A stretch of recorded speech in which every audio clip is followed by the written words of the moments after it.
সঞ্জয় সতর্ক পুলিশ আদালতে পেশের সময় গাড়িতে হর্ন বাজিয়ে গাড়ির চাপড়ালেন পুলিশ কর্মীরা। এর আগে আরজিকর কাণ্ডে মূলত অভিযুক্ত সঞ্জয় রায় দুবার প্রিজন ভ্যান থেকে বিস্ফোরক দাবি করে, জানিয়ে শোরগোল পড়ে যায় এবং সেটা কি এক ধরনের কৌশল সেটা নিয়েও চর্চা হয়। তারপরে দেখা যায় পুলিশকে এই ধরনের অ্যাক্ট করতে। আদালতে পেশের সময় গাড়ির হর্ন বাজাতে থাকেন পুলিশ কর্মীরা এবং গাড়ি চাপড়ালেন পুলিশ কর্মীরা। এর আগে আরজিকর কাণ্ডে মূল অভিযুক্ত সঞ্জয় রায় দুবার প্রিজন ভ্যান থেকে বিস্ফোরক দাবি করে, জানিয়ে শোরগোল পড়ে যায়। তারপরে পুলিশকে দেখা যায় এই কীর্তি করতে।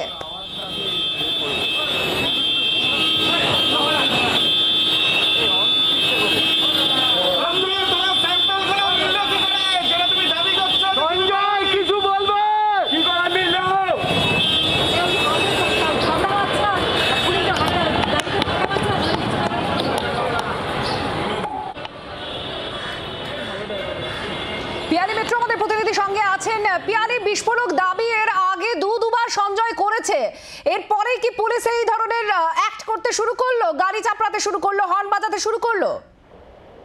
দেখো, আমরা আজকে দেখলাম যখন সঞ্জয়কে, যেদিন সঞ্জয় বলেন বেশ কিছু বিস্ফোরক দাবি করে, যদিও যাবতীয় বায়োলজিক্যাল এভিডেন্স তার এগেনস্টে রয়েছে, সিবিআই তরফ থেকে তার এগেনস্টে চার্জশিটও দেওয়া হয়েছে, কিন্তু সিবিআই অনুমান করছে যে সঞ্জয় একটা পাবলিক পারসেপশন তৈরি করার জন্য বা একটা তদন্ত প্রক্রিয়াকে বিভ্রান্ত করার জন্য বিভিন্ন সময় বাইরে মুখ খুলে এই ধরনের বক্তব্য রাখছে। যেদিন কলকাতা পুলিশের প্রাক্তন কমিশনার বিনীত গোয়েল সহ বেশ কয়েকজন পুলিশ কর্তার নাম নিলেন, তারপর থেকে আমরা দেখলাম যে কড়া নিরাপত্তায় তাকে নিয়ে আসা হয় এবং যে গাড়িতে নিয়ে আসা হতো সেই গাড়ি বদল করে তাকে ছোট গাড়িতে করে নিয়ে আসা হয়।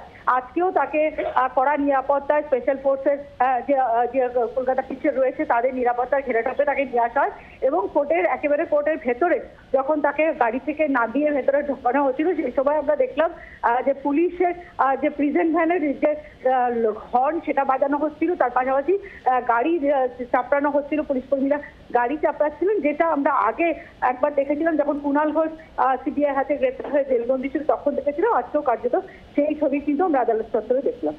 ধন্যবাদ। পিয়ালি মিত্র আমাদের প্রতিনিধির সঙ্গে ছিলেন।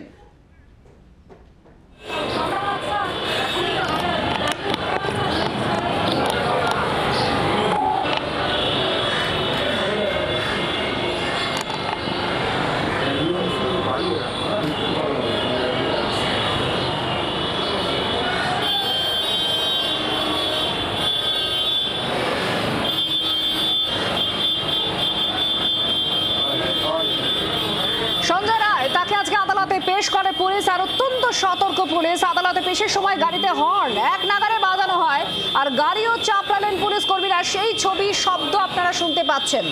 এর আগে আরজিকর কাণ্ডে মূল অভিযুক্ত সঞ্জয় রায়কে দুবার প্রিজন ভ্যানে করে নিয়ে আসা হয়। সেই সময় বিস্ফোরক দাবি করে, যা অন্যতম একটা কৌশল, একটা পারসেপশন তৈরির চেষ্টা করে সঞ্জয়, এমনটা মনে করা হচ্ছিল, জানিয়ে শোরগোলে পড়ে যায়।